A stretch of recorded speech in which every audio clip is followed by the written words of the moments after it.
Doctor poly அங்கிச்சோ தென்கொரியாவில் பெரிய சபைக்கு போதகராக இருந்தார்ல, அவருடைய மகன் வாலிப பையன் ஸ்கூல்ல படிக்கும் போது ஸ்கூல்ல பிக்னிக் கூட்டு போனாங்க பிள்ளைகளை. ஃபுட் பாய்சன் ஆகிவிட்டது. சாப்பிட்ட சாப்பாடுல ஒரு விஷம். நிறைய பிள்ளைகள் வாமிட் எடுத்து மயங்கி விழுந்து ஆஸ்பத்திரி கொண்டு போனாங்க.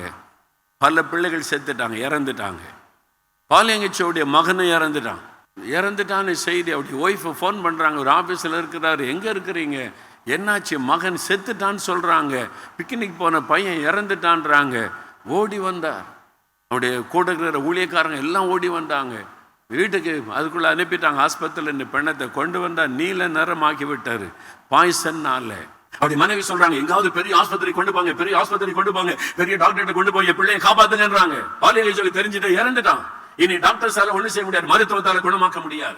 சொன்னார், குழந்தை கொண்டு போய் தன்னுடைய ரூம்ல படுக்க வச்சு, பெட்ரூம்ல படுக்க வச்சு கரை மூடிட்டார். முழங்கால் படிக்கிட்டார். ஆண்டவர் நோக்கி ஜெபிக்கார். இயேசு ஒருத்தர் தான் அற்புதம் செய்ய முடியும். அவர் முழங்கால் படிக்கிட்டார். மனைவி சொல்றாங்களே, என்ன இந்த ஆள் பண்றாரு, பெரிய ஆஸ்பத்திரி கொண்டு போய் என் பிள்ளை காப்பாத்த ஏதாவது பண்ணாம ஒரு வீட்டுக்கு ரூமுக்குள்ள போயிட்டாருன்னு சொல்லி வெளியில ஜெபிக்கிற சத்தம் கேக்குது. பாலிங்கச்சோ கதறுகிறா, தன்னை ஒப்பு கொடுக்கிறா, தன்னை ஏதாவது எங்க கொலை இருக்கிறா, எங்க தப்பு இருக்கிற, ஆண்டவரை அறிக்கையிட்டு கதறி அழுது என் பிள்ளை எனக்கு வேணும் அப்படின்னு ஜெபிக்கிறான். 12 மணி நேரம் ஆகி விட்டாரு.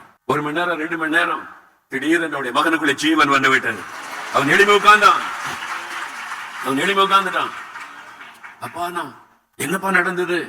அவன் சொன்னான், நான் தேவதூதனால் பர்வத்துக்கு கொண்டு போகப்பட்டேன். அங்க நிறைய பேர் இருக்கிறாங்க, தேவதூதல் இருக்கிறாங்க. ரொம்ப அழகான இடம், ரொம்ப மகிழ்ச்சியா இருந்தேன், சந்தோஷமா இருந்தேன்.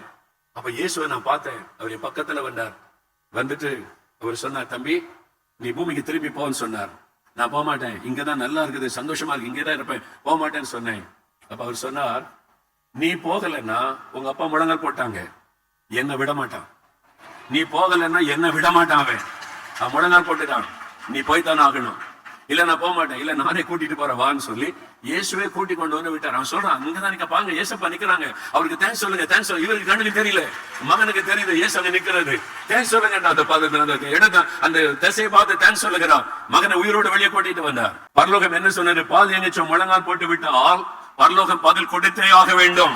இல்லாமல் முழங்கால் விட்டு எழுப்ப மாட்டார். அந்த மாதிரி தானியேல் முழங்கால் படியிட்டு விட்டால் பதில் வந்தே ஆக வேண்டும். எலியா முழங்கால் படியிட்டு விட்டால் பதில் வந்தே ஆக வேண்டும். அவள் முழங்கால் படியிட்டு விட்டால் பதில் வந்தே ஆக வேண்டும். பேதுரு முழங்கால் படியிட்டு விட்டால் தொற்கால் உயிரோடு எழும்பித்தான் ஆக வேண்டும். நீங்களும் நானும் முழங்கால் படியிட்டால் இந்தியா மாறித்தான் ஆக வேண்டும். இந்தியாவை எழுப்புதல் வந்ததான் ஆக வேண்டும். அந்த மாதிரி ஒரு ஜெபம், பதிலை பெற்றுக் கொள்ளும் வரைக்கும் ஜெபம். ஆண்டவரே பதிலை நாங்க பார்க்கணும், இதை நடக்கணும். அந்த மாதிரி ஒரு ஜெபம்.